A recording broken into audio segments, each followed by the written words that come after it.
thanks to the supporters and channel member Oliver Clatworthy Music. Right, Wigan officially starts here. We've got ourselves settled in. We know roughly what we want to do. We've had a practice half a season.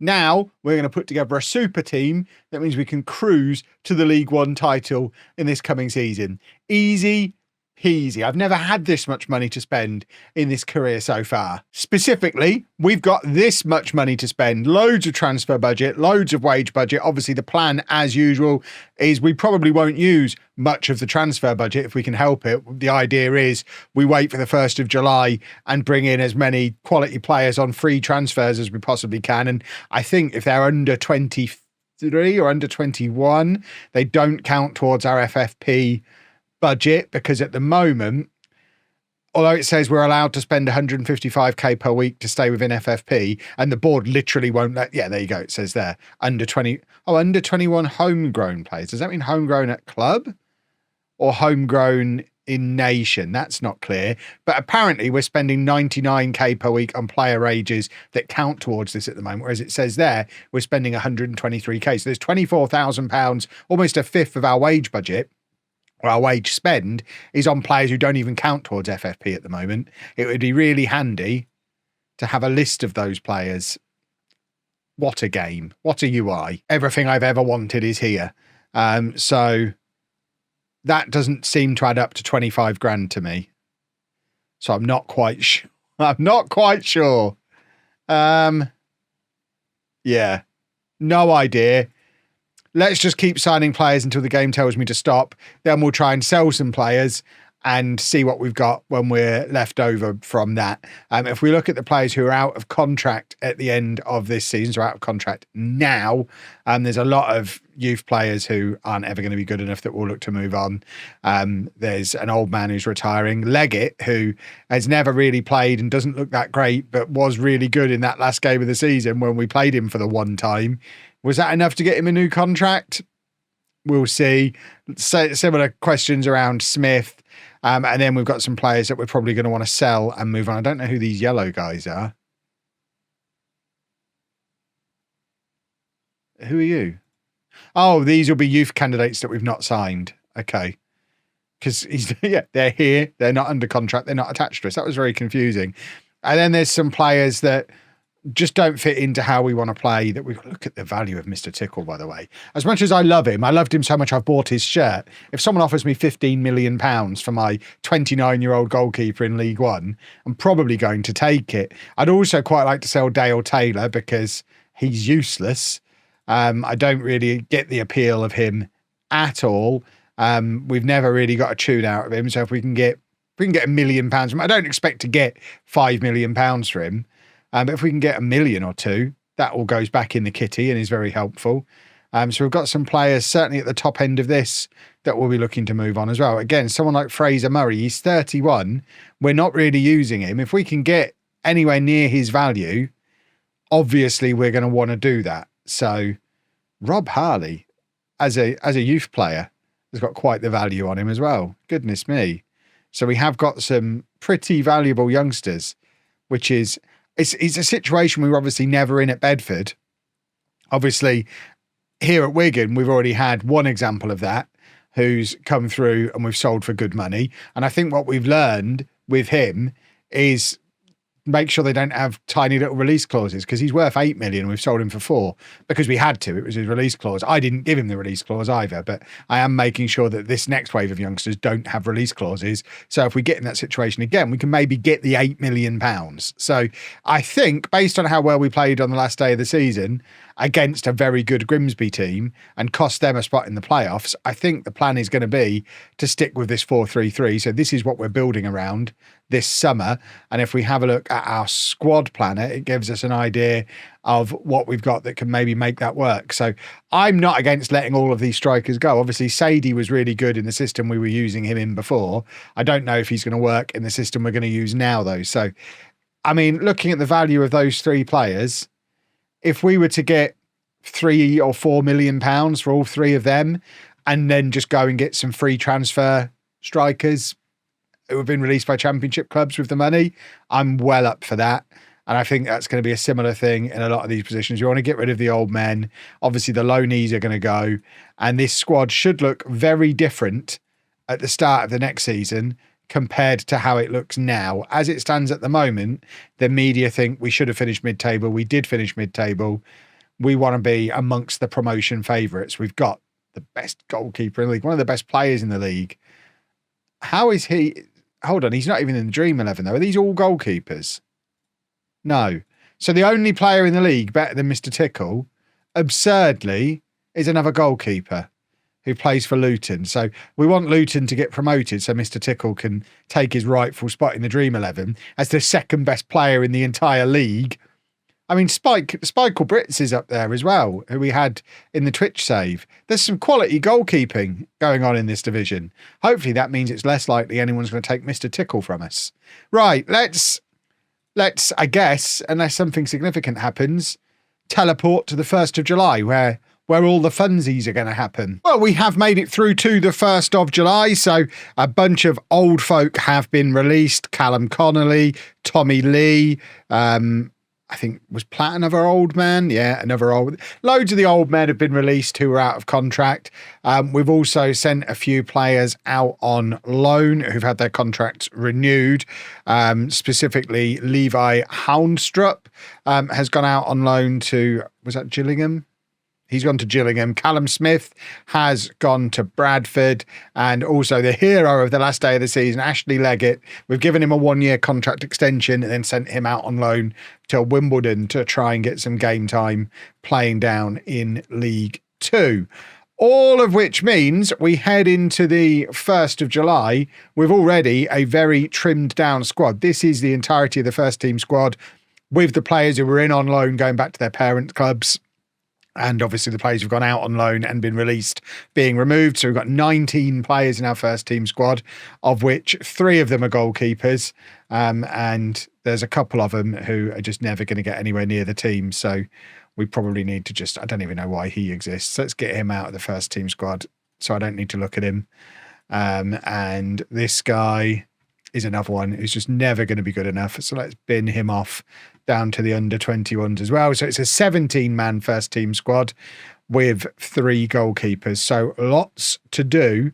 But we've got lots of money to do it with. 1.2 million in the transfer budget, 77,000 a week available in the wage budget. And obviously we can shuffle that around massively between the two. We could get an extra, we could basically double our wage budget from here if we were to bring in the right players. But if we have a look at what our best 11 is currently, it will give us an idea of what we need and what we maybe need to get rid of. And we definitely need some central midfielders because he is not one. He's back from his loan. I'm going to take him off the transfer list. He had a grumpy on, so we put him on the transfer list. But I'm going to take him off the transfer list because I do think he's quite good.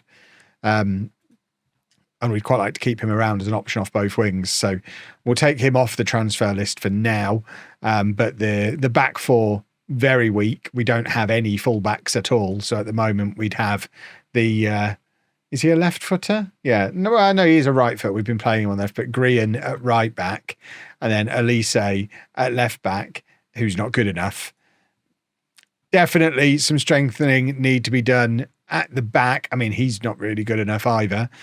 So we need 3 new defenders to work around Carragher. Rinamotta is definitely not good enough. He was a mistake bringing him in. I would argue we need an entirely new midfield 3. Sadie, I don't mind keeping around because he did score a lot of goals, but he's not necessarily the mobile striker that I'd be looking for. I mean, physically, he's not a disaster. I think we'd probably keep him and look to complement him with another one. And then with the 3 wingers that we've got, I don't think we're doing too badly. We could maybe bring in 1 more. We did bring a youngster in as well. Where's our youngster that we brought in? How do I get to transfer history? And I guess it was last season now. We signed this guy from the Premier League youngster list. He's not going to be ready just yet, but he might be pretty useful for us maybe next year. He's only 18. So we'll probably loan him out and look to use him properly next season. But the basis of something half decent, there's obviously a few of these boys that we would be quite happy to sell as well. I mean, somebody like Taylor, for example, who, I mean, everything about him says he should be my kind of striker, other than the fact he just never scores any goals. And at 27, I do kind of need a bit more from him than what we've been getting. But we might keep him around. I guess we'll see what we've got available for free transfers and work it out from there. Well, this is proving to be a tougher summer than previously anticipated. We've brought 4 players in so far with, I guess, mixed thoughts. I mean, JJ McKernan, 3 stars of current ability. He's 29 and he's spent the last 2 years playing in non-league. He does have a long league career before that, including a season in the Championship. So he is a decent goal-scoring midfielder at this level, and he is still only 29. He's not the spectacular signing I was hoping for, though. We've really not found any of these exciting young players that I hope to be picking up. Alfie Cresswell is a centre-back who can also play defensive midfield. He's only got 2 stars of current ability, 3.5 stars of potential. He was previously at Leeds. That's the kind of calibre of Premier League youngster that we're picking up, which is he'll be a fine squad player. Biel Faris is a 29-year-old Spanish centre-back who can also play left-back. He's got 3 stars of current ability. And to be fair, is probably the best at the club at both left-back and centre-back now. So he is a useful signing, but he is only 5'11" as a centre-back, which troubles me. And then we've got Pau Fernandez, who's a 26-year-old left-back, 3 stars of current ability, also Spanish, comes in from Sabadell, who play in the Spanish Federation 2 Group 3. I don't know what level that is. Is that equivalent to where we're at? He spent basically his entire career there. Those 2 Spanish players have used our 2 ESC spots. So we're now out of ESC spots. We've still got loads of money left in both budgets, but we're really struggling to find anybody to spend it on. We've got a bunch of transfer room things going on. So I am thinking we might be struggling to do this as free transfers, which was the original plan. And we might have to actually go out and spend some money, which then leaves me with the same problem I had back in January, in that anyone who's going to improve us is going to cost like £1 million. And we don't have many millions of pounds to spend.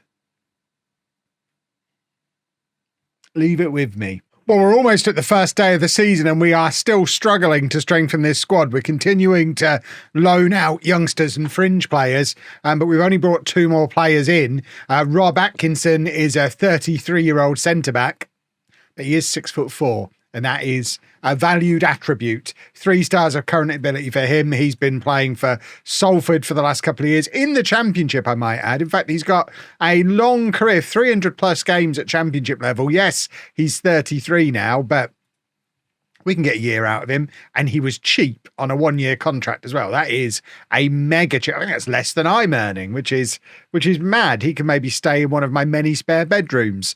And then we've also got Ismail Kabia, who's a 25-year-old winger. In fact, he's natural on either wing and up front. We're not likely to use him at centre forward because he's only 5'9" and only has 8 finishing. But he is very, very quick, can play on either wing. He's been playing at Swindon for the last few years, where he's not done lots of goal contributions, but does have decent average rating in this league for the last 3 years. So again, decent experience, young, could still get better, and lightning quick. Their attributes I value. We have tried to bring in a couple of loans, but they've both ended up going to other clubs. I think we're going to do this window the way we did the last Bedford one, in that I'm just going to go all the way through to deadline day in this video, rather than stopping here and showing you a half-built squad play meaningless matches. We'll just do the matches off camera and we'll have a look at the squad in a month's time when we've actually finished bringing our players in. And at that point, we should have a good idea of if we're any good as well. As it stands now, the evening before the first game of the season, the media think we're going to finish 10th, which I think is where we finished last year. Mr. Tickle is now only the 3rd best player and 3rd best goalkeeper in the league. I'm starting to think this is all goalkeepers because that's Brits. Oh, he's a defender. So the 4 best players in the league are all goalkeepers. This is going to be absolutely riddled with goals this season, isn't it? As it stands right now, the media think this is our best 11. Oh, sorry, my staff think this is my best 11. And that's probably in line with what I was thinking as well. Carragher and Atkinson, the new left back. We still don't really have a proper right back, but Grian can play there. He's just signed a longer contract, actually. Cresswell is not an ideal solution for there, but McKiernan was definitely brought in to play midfield with Smith, or maybe with somebody better than Smith. Cabia coming straight in makes a lot of sense. And Sadie, we're going to give him a chance to get himself established in this system because he scored so many goals for us last year. So I don't think we're a million miles away, but we are still several thousand miles away from where we want to be. Right, so I think this is the system we're using for the first day of the season. So we are going to give Sadie a go, but I don't want him playing as the target man because I don't want to use a target man. So we're just going to tell him to be a centre forward and do his thing and see if he can score lots of goals. We're going to play Wood as an inverted winger because he's 6'4" and quick and good in the air. So let's get him on the end of some crosses coming in from the other side. And we'll have Fernandez overlapping him. Carragher is going to move out to right back, where we're going to ask him to play as an inverted fullback so that we can fit the two new defenders, Faris and Atkinson, in. Cresswell will sit in front of them, although he's really a centre back as well. And actually, it's not a million miles away from where we were last year. If anything, that back five is probably more defensive than last season's one, because at least we had the two flying wing backs last year, whereas now we've basically got four centre-backs. We've turned into Manchester City. And McKiernan and Smith in midfield, Cabia on the right as a proper winger, getting the crosses into Sadie and Wood. That's the theory. I guess fingers crossed it works. And if not, I mean, we've got loads of trialists in again. They're not really very good, though. I think I'm going to have to spend some money. And I don't know that I can, because I don't want to waste it. I'm being ruined by having a budget. Right, this is a compromise way of doing it. Sol Gordon, he's in on loan for the season. He's 3 stars of current ability, 4 stars of potential. Centre mid who can also play attacking midfield or defensive midfield. Exactly the kind of player we're looking for. He's only 23. We've got him on loan for the season with a £1.4 million optional future fee. So if he comes in and he's great, we spend the £1.4 million on him, but I don't have to spend the money now in case he comes in and he's rubbish. I am being a scaredy cat, but realistically, although it looks like we've got a lot of money, and we have compared to Bedford, we're at a higher level than when we were at Bedford. And this is just it's a 3-star central midfielder. He could go either way. And if we'd have spent the money now, that would have been our entire budget gone. Whereas on the flip side of it, if he comes in, he's great, we get promoted, he's a key part of the team, we're then a championship club, and the 1.4 million in a year, less of a big deal. That's the theory. Hopefully we'll do more stuff like that. On the pitch, season hasn't started well. We drew against Lincoln, and we did manage to beat Peterborough, and we lost to Stoke in the Carabao Cup. We really, really need a right back. That is the next priority. And we are starting to run a little low when it comes to wage budget. And I also need to keep a very close eye on the FFP situation, because we're getting close. We've got 15k a week left for FFP, which is maybe 1 or 2 players, depending on how good they are. So we need to be careful. Although it still looks like there's loads of money, we're now getting to the point where we're going to have to start selling to bring people in. I don't know who to sell. Disregard everything I've just said. We've spent £1.3 million on a player. To be fair, we did really need him. We had 2 missing pieces of the puzzle. We needed a right back and we needed a defensive midfielder. We managed to get the right back. Jake Wayne is a 22-year-old right back on loan from Birmingham for the season, can also cover at left back. He's got 3 stars of current ability, 4 stars of potential, and is jolly good. He's nice and quick. I like a nice quick fullback, but it got to deadline day. We still hadn't found the defensive midfielder we wanted. So we went back to Birmingham and picked up Mason Miley, who was on the transfer list there. They wouldn't let us have him on loan, no matter how much I tried.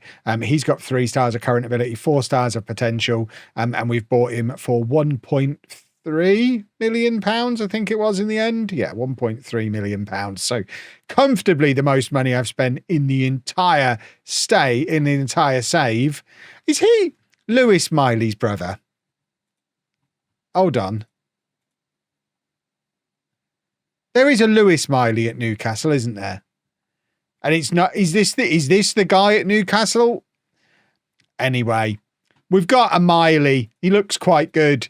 And all of that means if we go and look at our squad planner now, we've got some decent strength in depth. Mr. Tickle obviously is the goalkeeper, although he is injured and is going to be out for the next 6 weeks or so because he's fractured his hand, and apparently hands are crucial to goalkeeping. So Jack Austin is going to get a nice little run in the team, which is not ideal, but he didn't look too bad on the last day of the season, did he? And then at left back, we've got Fernandez as our starter, and then Wayne and Faris can both cover there, as can Elise, who's still here. At right back, we've got Wayne as the starter, and then Grian, Carragher, Elise can all cover there for him. At centre back, we've got Grian, Carragher, Atkinson, Faris. Cresswell can play there. We've got the youngster as well from the end of last season, whose name escapes me. At defensive midfield, I don't know why we've got some of the trialists still showing up. Hold on. Or players we've tried to sign. Let's get everybody off the shortlist. Why is our shortlist so long? Clear. Is that? Am I looking at a shortlist? Get off the shortlist. I don't really use shortlists. I wish there was a way to just disable them, because they just clutter up the squad planner. Yeah, everyone off the shortlist, and then let's try again. There we go. So Miley as our defensive midfielder, but Smith and Cresswell can both cover there. And then in central midfield, we've got Gordon, McKiernan, O'Neill. Miley can play there. Smith can play there. We're maybe one player short in central midfield, but we do have multiple strikers and centre-backs, so we could switch back to either of the Bedford 4-2-4 or our 3-4-3 from last season if we run out of central midfielders. On the left, we've got Wood as our starter, who Wood, by the way, I've now discovered he's 6'4", as you saw before. I've also discovered he's only 21, so he's quite good. He's one of our own. We have a good youth setup here at Wigan. So Wood will be our starter on the left, but we've got various options: O'Neill, Murray, Costello, Ingram, who can cover out there. And then Cabia will start on the right. And again, same bunch of players can cover for him. And then up front, at the moment, we're playing Sadie, but he has not had a great start to the season playing in this new system. So we might give Taylor a little run. We haven't brought in anybody else. So it has to be one of those two who starts scoring some goals for us. Otherwise, we start looking further down the pecking order, and none of them look that exciting. But money-wise, we are just about spent up. I mean, obviously, the one we really need to keep an eye on is the FFP one, and we're only 5k under FFP. So interestingly, that's also where we are in our wage budget. So we've got a little bit of transfer budget left. We haven't got all of the loans that we could have got. I think you're allowed 5. We've got 2. So we've saved ourselves a little bit for January. Let's see what the media think of us. If we know that, how do we, why? Where have they hidden the league? Why has the league gone away? Why can't I get out of this? Everything's broken. I actually think everything might be broken. I may have actually, for the first time in FM26, locked up the game, which isn't bad after hundreds of hours. But we might just be stuck on this screen forever now. Well, there you go, boys and girls. You saw it happen for realsies. The first time I've had to, I think that's what the cool kids call a soft lock. I've not done one of those before. Luckily, I was able to do Control S to save, and we've managed to jump out and jump back in again, and all is fine. So what I was trying to show you is the league table, where you can see 5 games in. We are undefeated. We have only won twice, but the rest of the league looks very inconsistent as well, apart from Luton. 3 draws and 2 wins is enough to put us up into 5th place. And with those new signings, the media think we're going to finish 11th. There's just no pleasing the media, is there? But that is a jolly good start to the season, and fingers crossed we can keep that run of form going when I show you some matches. And I think what we'll do in the next episode is a double header. The Notts County and Preston games, actually show you some matches. I'm not going to bother showing you Wolves under 21s, but we'll show you a couple of matches to see how this new team and this new system performs together. But hopefully you have enjoyed that. If you have, please make sure you leave a nice big thumbs up on there for me. Subscribe to the channel for daily Football Manager videos. And thank you very much for watching.